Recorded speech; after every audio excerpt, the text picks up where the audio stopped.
আসসালামু আলাইকুম। Hello guys, আজকে শুরু করতে যাচ্ছি ছাদের ভ্রমণ। চলুন শুরু করি। একটু একটু করে আমরা এগিয়ে যাচ্ছি ছাদের দিকে, মানে যেখানে রয়েছে একটা বাগান, ছাদ বাগান। আমরা একটু একটু করে এগিয়ে যাচ্ছি, কিন্তু আপনারা দেখতে পাচ্ছেন এই হলো সেই ছাদ বাগান। দেখেন, একটা মনোরম ফুল গাছ দেখতে পাচ্ছেন, সেই গাছ ফুল কি কালার, সবুজের মাঝে বেগুনি আভা। আহা, তারপরে আপনারা দেখতে পাচ্ছেন এখানে, আমি একটু যদি পিছিয়ে যাই, ছাদে আমরা দেখতে পাচ্ছি কিন্তু একটা সুন্দর পেঁপে গাছ। মানে ভাবতে পারা যায় ছাদে পেঁপে গাছ। আহা, এই যে দেখেন, একটা, দুইটা, তিনটা, ছোট ছোট, ওই যে আরেকটা আছে, চারটা। তারপর আমাদের এখানে রয়েছে ওই মেহেদি পাতা, তারপরে যে ডায়াবেটিসের উপকারী যে সাজনা পাতা, সেটাও রয়েছে। ওই যে এই যে সেটা আপনারা দেখতে পাচ্ছেন, এখনও হয়নি আর কি। আর সব থেকে আকর্ষণীয় একটা ব্যাপার যেটা আপনাকে দেখাতে চাচ্ছি, সেটা দেখেন, সোলার প্যানেল। এই যে একটা, দুইটা, তিনটা, চারটা, এটা আমাদের বাসার আর কি।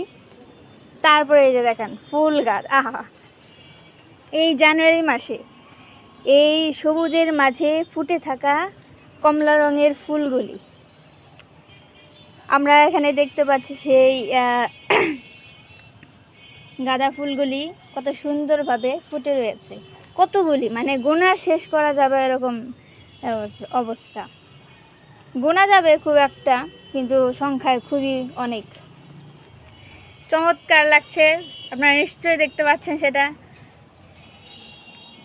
মানে এটা হচ্ছে ছাদের একটা বাগান। যদিও এখানে আসলে সবাই মানে ব্যস্ত, কাজ, যে যার মতো করে কাজে ব্যস্ত থাকে, তাই এখানে আর কি অতটাই করতে পারছে না, ছাদটাকে একটু পরিষ্কার পরিচ্ছন্ন করে। তো যাই হোক, আমরা এসে গেছি, ছাদ পরিষ্কার হবে ইনশাল্লাহ। তারপর আপনারা দেখতে পাচ্ছেন সারি সারি সবুজের বর্ণমালা, সবুজের বর্ণালী। আপনারা সেই প্রিজমের মধ্যে যে 7 রঙের যে বর্ণালী দেখা যেতে পারে, সেই বর্ণালীর একটা রং হচ্ছে সবুজ। সেই সবুজ রঙকে আপনারা দেখতে পাচ্ছেন। আহা, টমেটো দেখেন, একদম মানে সুন্দর কচি টমেটো। যদি খেতে চান আপনারা আমাদের সাথে যোগাযোগ করতে পারেন। টমেটো যে থোকায় থোকায়, মানে দেখতে পাচ্ছেন আপনারা নিশ্চয়ই, এই থোকায় থোকায় টমেটো আরও আছে, থোকায় থোকায় যে দেখেন, মানে মানে এতটাই করুণ অবস্থা হয়েছে ওই টমেটোদের, মানে ওদের মাটিতে শুয়ে পড়তে হচ্ছে আর কি, আপনারা দেখতে পাচ্ছেন।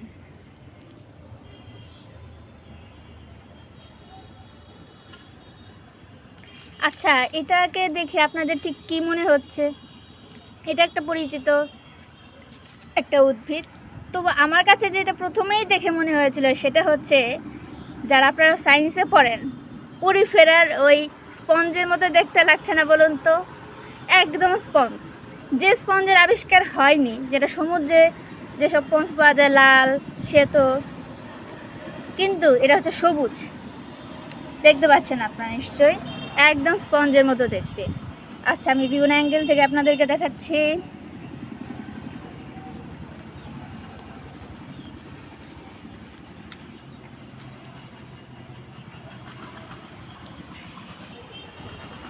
আচ্ছা, আপনারা সেই স্পঞ্জ দেখে ফেলেছেন, যদিও সেটা একটা খুবই উপকারী একটা উদ্ভিদ। আপনারা আরও দেখতে পাচ্ছেন আরও টমেটো, মানে টমেটোর শেষ নেই। এই যে দেখেন, প্রত্যেকটা টমেটো মানে থোকায় থোকায়, জায়গা পাচ্ছে না, ছাদে শুয়ে পড়ছে পর্যন্ত টমেটোরা। এই অবস্থা। গাছগাছালি রয়েছে, যদিও একটু মানে কারুকার্য নেই, ডেকোরেট করা নেই খুব একটা।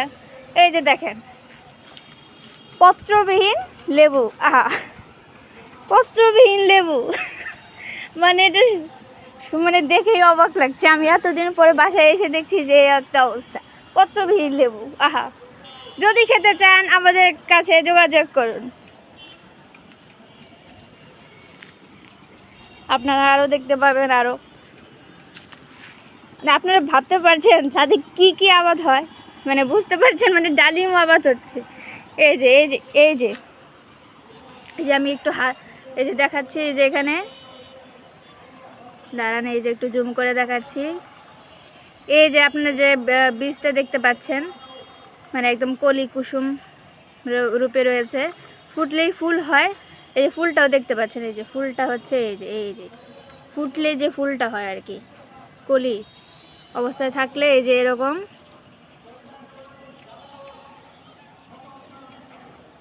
এই যে কলি অবস্থায় থাকলে এই যে এরকম দেখতে পাবেন। আর ফুল অবস্থায় থাকলে আপনারা এই যে এইভাবে দেখতে পাবেন। এই যে ওই যে এই যে এইভাবে দেখতে পাবেন, যদি একটু মরে মরে গেছে আর কি, ফুল ফুটলে এরকম। কিন্তু এটা একটা ডালিম গাছ, দেখেন আমি গোড়া থেকে দেখাচ্ছি। এই যে ডালিম গাছ, ডালিম গাছ, মানে ভাবতে পারছেন, মানে ছাদে ডালিম উৎপাদন হচ্ছে। মানে যদি এটা ঘরোয়া একটা ছাদ বাগান, তবুও এখানে ডালিম হচ্ছে আর কি। বাট ডালিম কোনোদিন খেতে পারলাম না। আর এই যে গাঁদা ফুলের সমাহার। যাই হোক, আজকে কি আর করব, ছাদ থেকে আমাদের বিদায় নিতে হচ্ছে। নতুন কিছু থাকলে অবশ্যই আপনাদেরকে আবার দেখাবো। আপনারা সেই সোলার প্যানেল বলুন আপনারা দেখতে পেলেন। ও নারিকেল গাছটা একটু দেখে নিন আশা করি নারিকেল ধরেনি, তবুও দেখেন আপনারা এটা বুঝতেই পারবেন যে এটা একটা নারিকেল গাছের চারা। ও চারা একটা নারিকেল গাছের মতো অনেকটা গেড়েছিল, পরে যতটুকু হয়েছে আর হয়েছে, নারিকেল আর হতে পারেনি আর কি। যাই হোক, ডালপালা তো গজিয়েছে, ডালপালাটা গজিয়েছে, এটুক তো অন্তত হয়েছে। আর সব থেকে বড় ইন্টারেস্টিং ব্যাপারটা দেখেছেন, পরিষ্কার পরিচ্ছন্ন নয় কেন বলছি সেটা আপনার ভালো করে চোখে দেখতে পারবেন।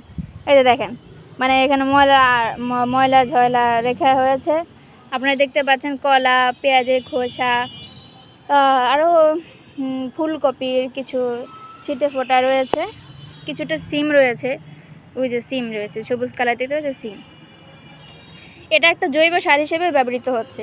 আমরা যে কেমিক্যাল দিয়ে যে উদ্ভিদ বড় করে তোলার ব্যাপারটা করি, সেটা কিন্তু হচ্ছে না। তো এই জিনিসটা ভালো একদিক থেকে, যে সব কিছু পরিষ্কার থাকলে যে সবটা ভালো হয় বা সেটা আমরা পরিষ্কার রূপে বা বিশুদ্ধ পাই, তা কিন্তু না। কিছুটা যদি ঝামেলা থেকেও থাকে কোথাও, কি ভালোই, খারাপ না। ওই যে ছোট্ট একটা কিউট একটা আপনারা দেখতে পাচ্ছেন পেঁপে গাছ, হবে ইনশাল্লাহ, হয়ে যাবে পেঁপে। আচ্ছা, ওকে, বাই, আজকের মতো বিদায়, আসসালামু আলাইকুম।